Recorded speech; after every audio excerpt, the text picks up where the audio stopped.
में आज का यह चतुर्थ सत्र भारतीय संस्कृति, इतिहास, दर्शन और प्रसाद का साहित्य विषय पर केंद्रित है।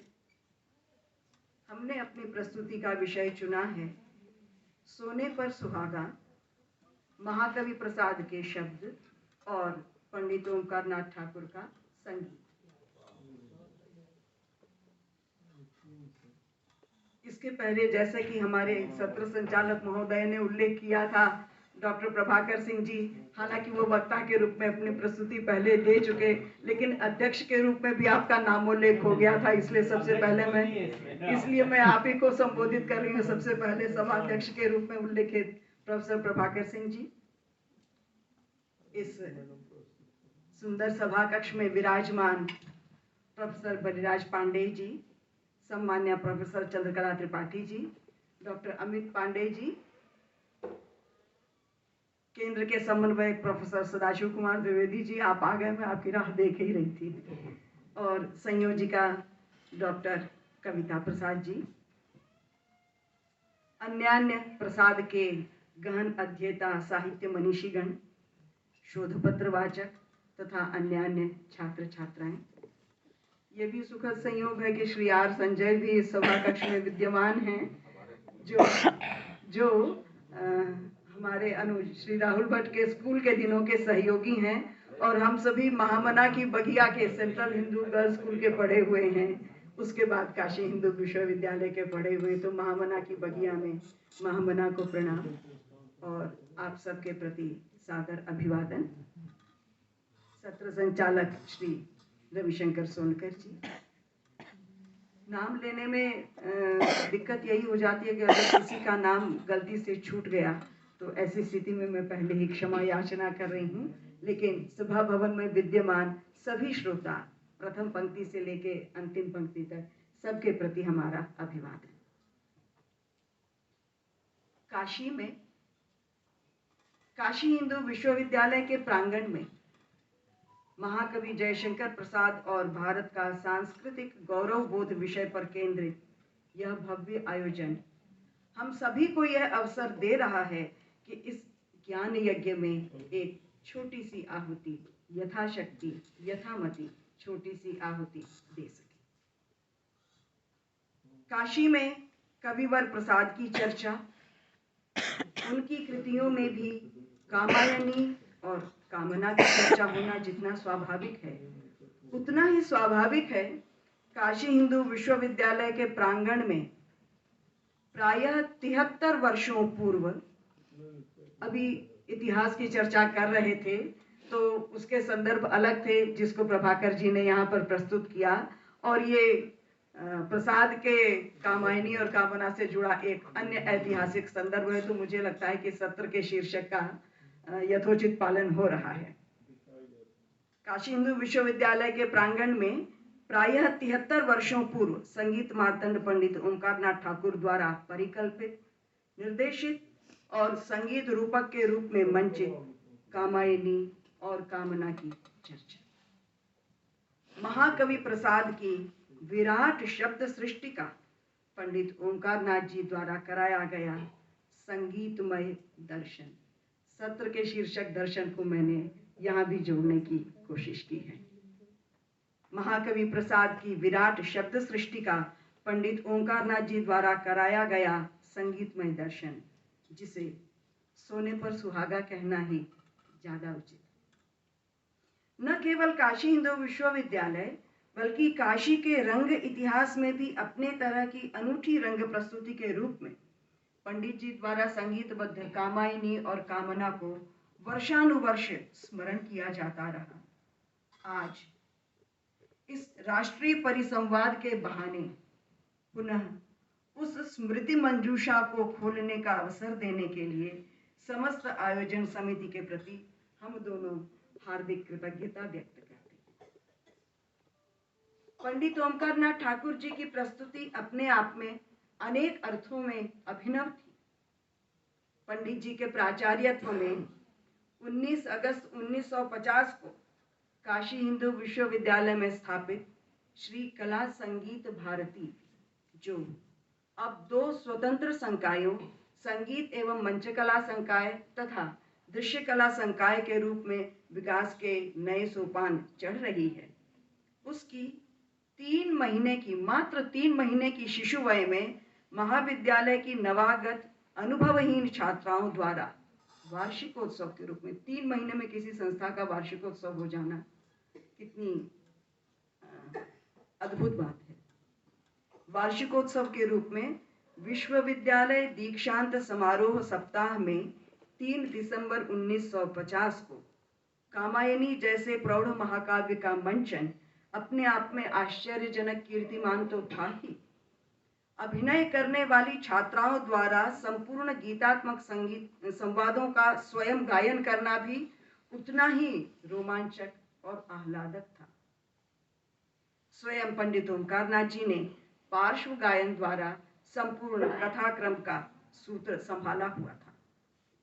यह भी उल्लेखनीय है कि तत्कालीन उपकुलपति पंडित गोविंद मालवीय जी की पुत्री श्रीमती शीला शर्मा, जो तब हिंदी एमए की छात्रा थी, उन्होंने कामायनी के पद्य चयन में सहयोग दिया था और अन्य 2 पुत्रियों श्रीमती विभा शर्मा ने मनु का और कुमारी सत्या मालवीय ने मानव की भूमिका निभाई थी। श्रद्धा का चरित्र कुमारी मालती अग्रवाल ने निभाया था और इड़ा का चरित्र कुमारी संतोष गुप्ता ने किया था।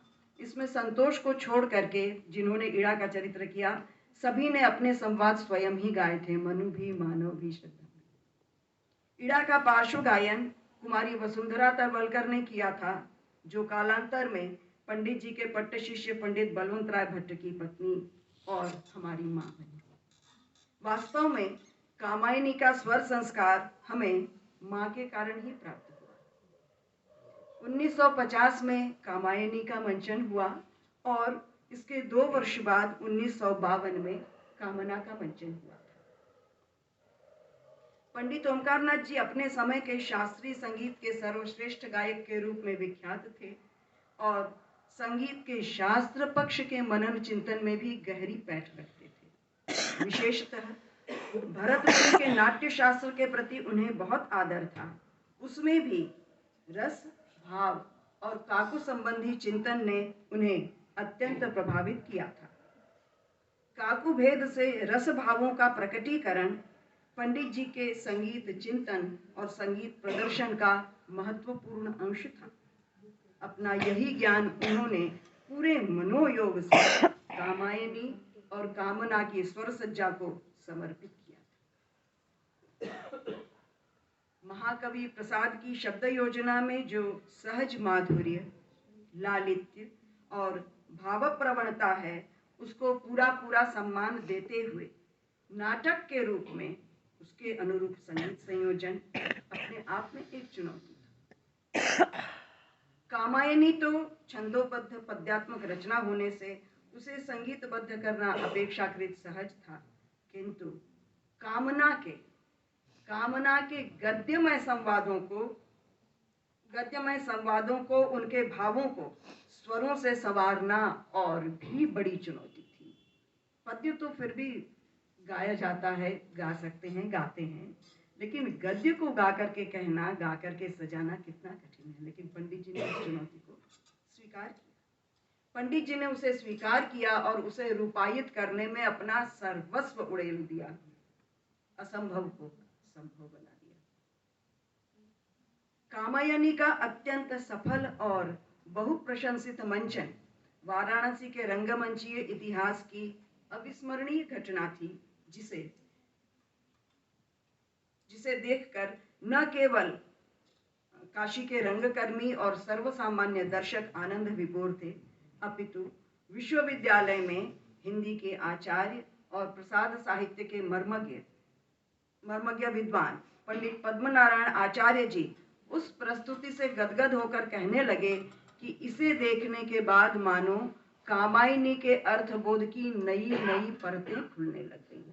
वो संगीतमय कामायनी देख करके लग रहा है कि इसके अर्थ की और अधिक परतें खुलने लग गई। पद्मनारायण आचार्य जी जैसा व्यक्ति अगर ये कह देता है तो सच में इसमें कोई वजन था उनकी बात में। इस हेतु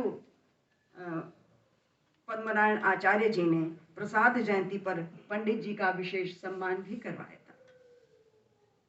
आज इस राष्ट्रीय संगोष्ठी में पंडित ओंकारनाथ जी की उस ऐतिहासिक संगीत रचना की बहुत छोटी सी झलक दिखाने के लिए विशेष रूप से काल मर्यादा का सम्मान करते हुए कामायनी और कामना के गिने चुने अंश आपके सामने प्रस्तुत हैं।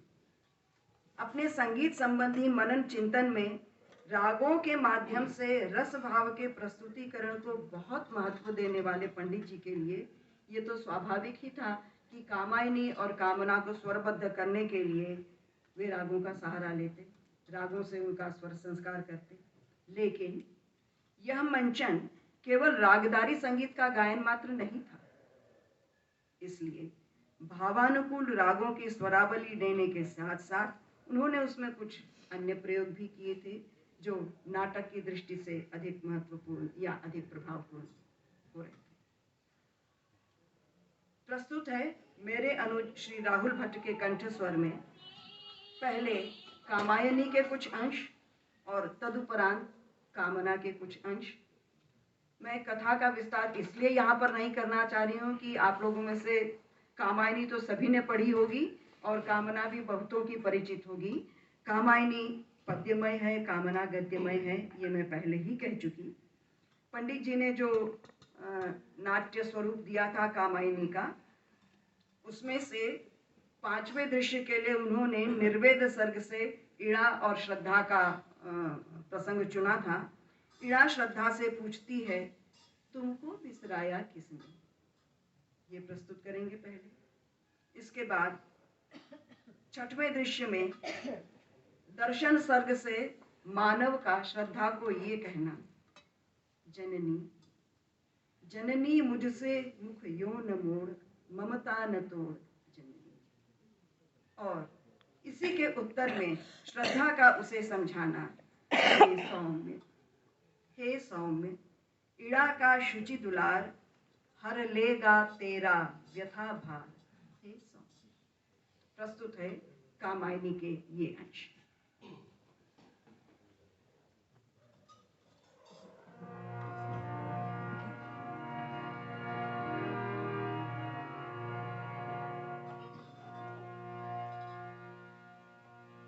आवाज ठीक से जा रही होगी पीछे तक। तुमको बिसराया किसने, तुमको बिसराया किसने, इस रजनी में कहाँ भटकती जाओगी तुम, बोलो तो तुमको बिसराया किसने।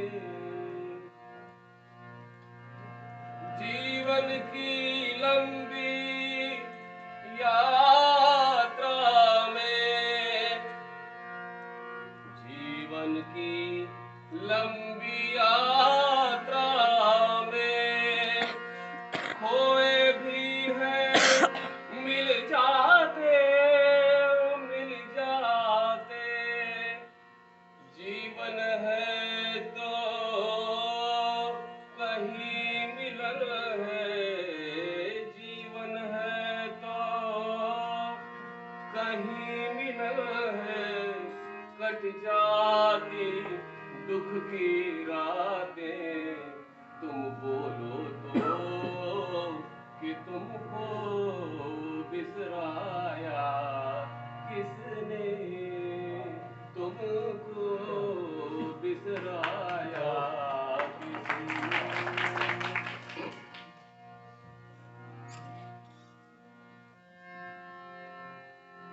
बैठो आज अधिक चंचल हो, बैठो आज अधिक चंचल हो। व्यथा गाठ निज खोलो तो तुम बोलो तो तुमको बिसराया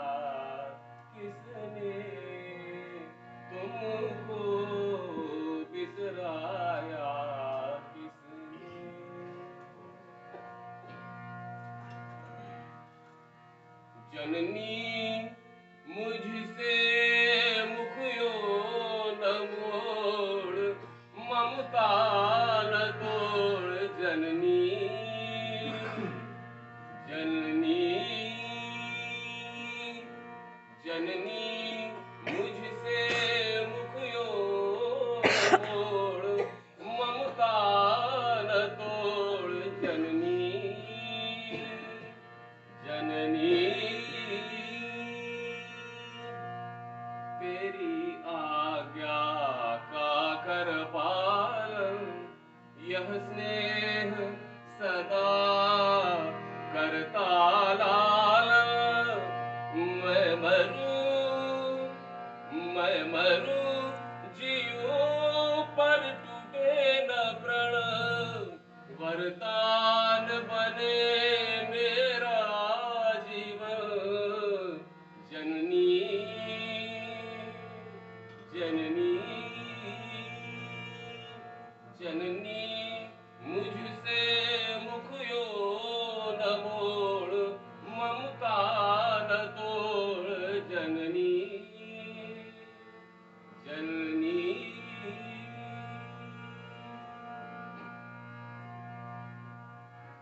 हे सौम्य इड़ा का शुचि दुलार, हर लेगा तेरा व्यथा भार, हे सौम्य इड़ा का शुचि दुलार, हर लेगा तेरा व्यथा भार, हे सौम्य वह तर्कमयी तू श्रद्धामय, तू मननशील कर कर्म अभय, हर ले हो मानव भाग्य उदय, हर ले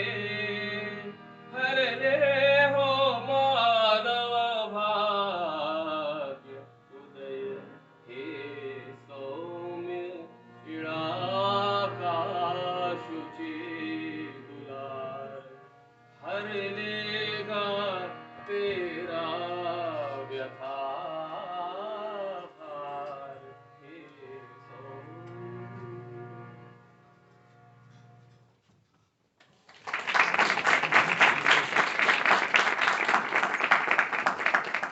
अब प्रस्तुत हैं कामना के कुछ संवाद। ध्यान यही देना है कि ये सब गद्य संवाद हैं और उसको सुरों में बांधते समय पता नहीं कितने दिनों तक, कितने लंबे सब बैठकों को पूरा करके तब पंडित जी ने उसके लिए सुर चुने थे। और हालांकि ये पद्य था कामायनी, लेकिन अभी जब उसको गुनते गुनते ये समझ में आने लग गया है कि अच्छा हे सौम्य कहने का यही तरीका, हे सौम्य ऐसे ही कहेगी माँ अपने बेटे से कह रही है, उसको कुछ समझा रही है, हे सौम्य। अब जो संवाद है ये कामना नाटक के प्रथम अंक में प्रथम दृश्य है संतोष और विनोद का संवाद। आप सब जैसे अभी कामायनी की चर्चा कर रहे थे कि उसमें प्रायः मनोवृत्तियों के आधार पर एक एक सर्ग रखा हुआ है।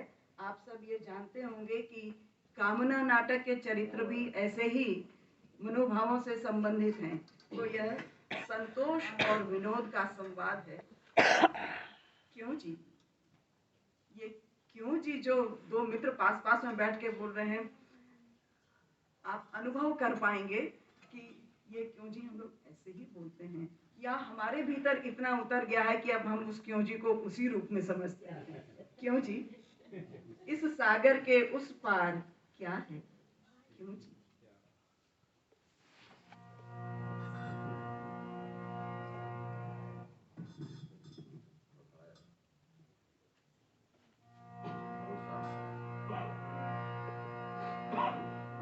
क्यों जी इस सागर के उस पार क्या है, क्यों जी यही तो नहीं समझ में आता कि वह पार है या नहीं। जहां तक दृष्टि जाती है भरा है अखंड जल राशि, भरा है अखंड जल राशि। इसमें चलकर देखने का जी कभी होता है क्या? जी तो होता है मगर संदेह होता है, लौट कर हम आ सके या ना सके, इससे बस साहस न होता है, न होता है।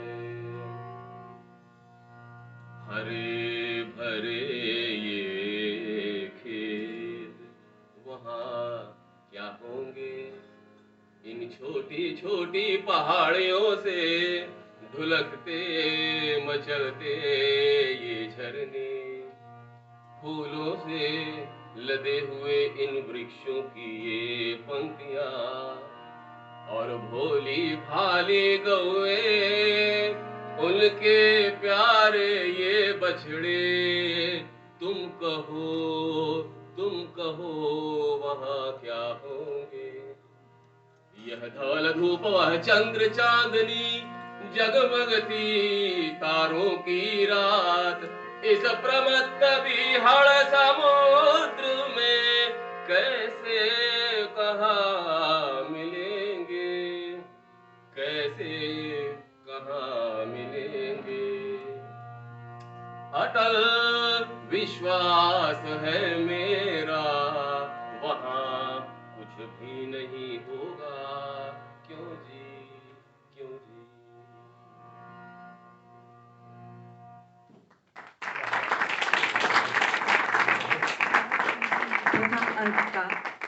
प्रथम अंक का दूसरा दृश्य लीला और संतोष का संवाद है। इस पूर्णिमा को प्रियतम हम एक हो रहेंगे। होने को ये एक स्त्री कंठ और एक पुरुष कंठ के संवाद हैं, लेकिन अभी अकेले राहुल जी प्रस्तुत करेंगे। सिर्फ हम यही कहना चाहते हैं, कभी क्रांतदर्शी होता है, पता नहीं कहाँ कहाँ तक क्या क्या चीज़ें उन्हें देखने में आती हैं और वो किस चीज़ की अभिव्यक्ति करते हैं। किसी विदेश से आए हुए युवक के साथ इस देश की कन्या क्या ब्याह करेगी, ये इस संवाद के भीतर आता है। आप सुनिए।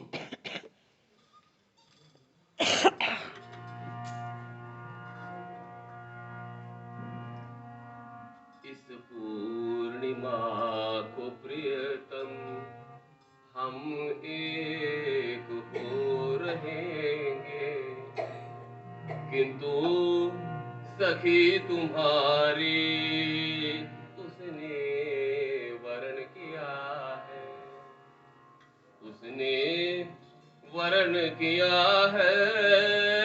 किसका वरण किया है?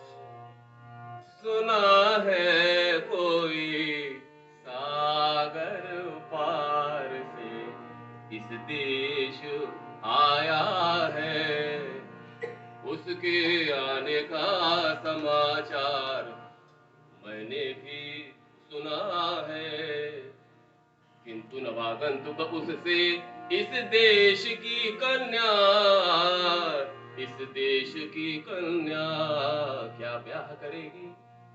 क्यों क्यों ऐसा क्या हो नहीं सकता। अभी तक तो कभी मैंने कहीं ऐसा सुना नहीं है, परंतु आज तक कोई यहाँ आया भी तो नहीं था, आया भी तो नहीं था। तो मैं विचार करूंगा तुम्हारी राह पर भी मैं क्या चल सकूंगा। इसमें भी संदेह क्या, संदेह क्या।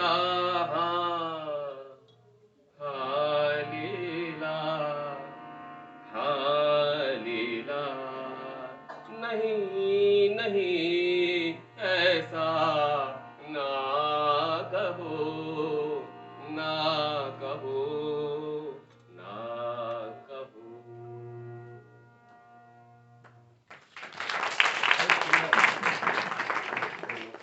इसके बाद तृतीय अंक में कामना का संवाद है।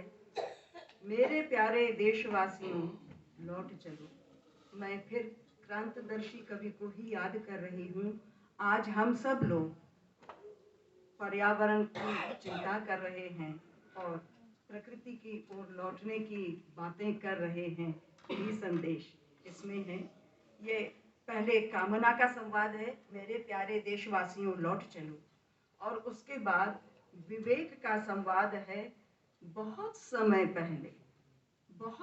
पहले मैंने यही कहा।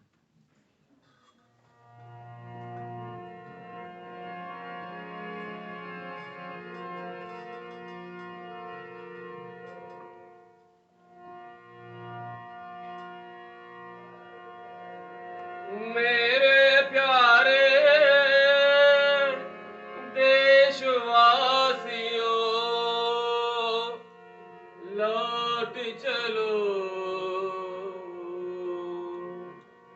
इस भयावन इंद्रजाल से भागो, मदिरा से सिंचित इस चमकीले स्वर्ण वृक्ष की छाया से भागो, भागो, भागो।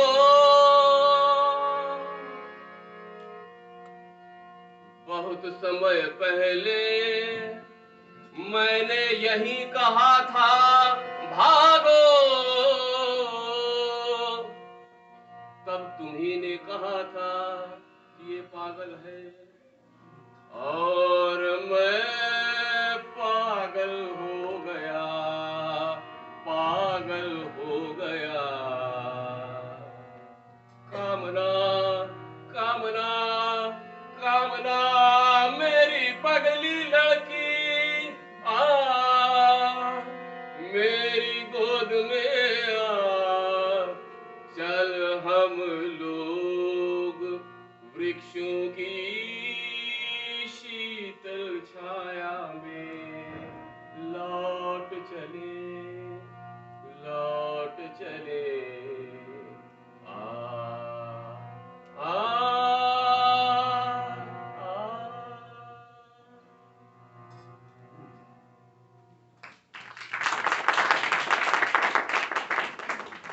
ये अंतिम संवाद जिस विवेक नाम के चरित्र का था, उसकी भूमिका निभाई थी उस समय की छात्रा कुमारी प्रेमलता शर्मा ने, जो आगे चल करके संगीत शास्त्र विभाग की विभागाध्यक्षा बनी, संगीत संकाय की संकाय प्रमुख बनी, खैरागढ़ स्थित इंदिरा कला संगीत विश्वविद्यालय की कुलपति बनी और संगीत नाटक अकादमी नई दिल्ली की उपाध्यक्ष।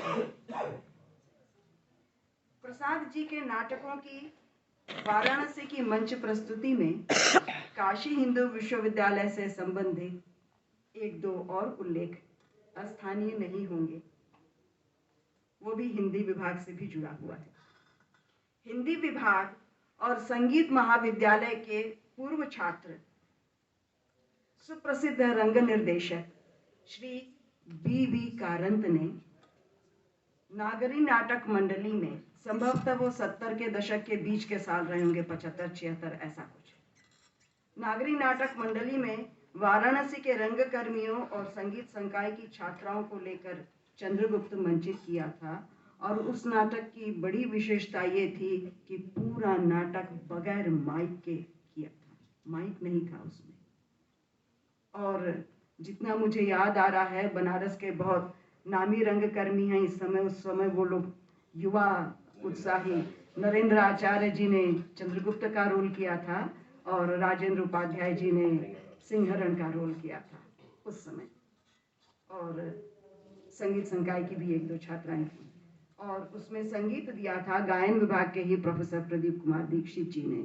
तो ये वाराणसी और काशी हिंदू विश्वविद्यालय और प्रसाद से जुड़े हुए रंगमंच की एक झलक क्या एक यादगार है।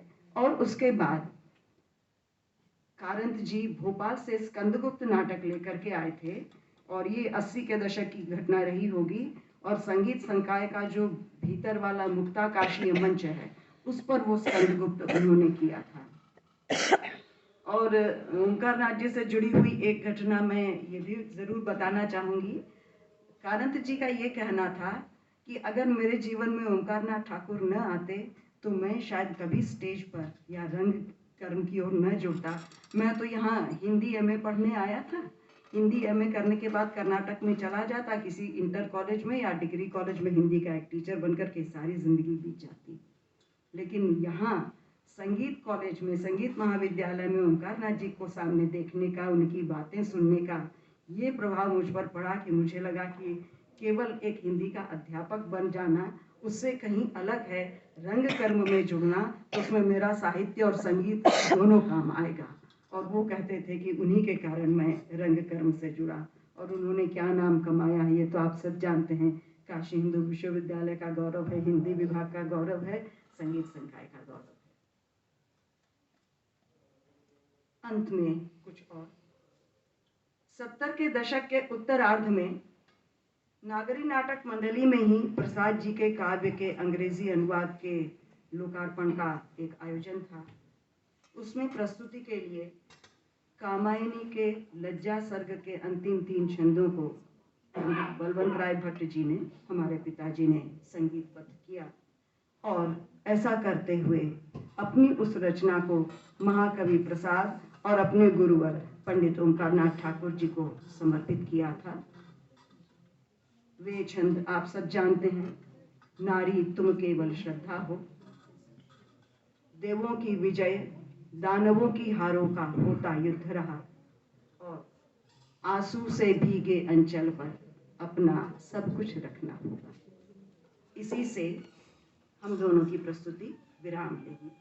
लज्जा सर्ग के अंतिम छंद जिसकी संगीत रचना पंडित बलवंत राय भट्ट जी की।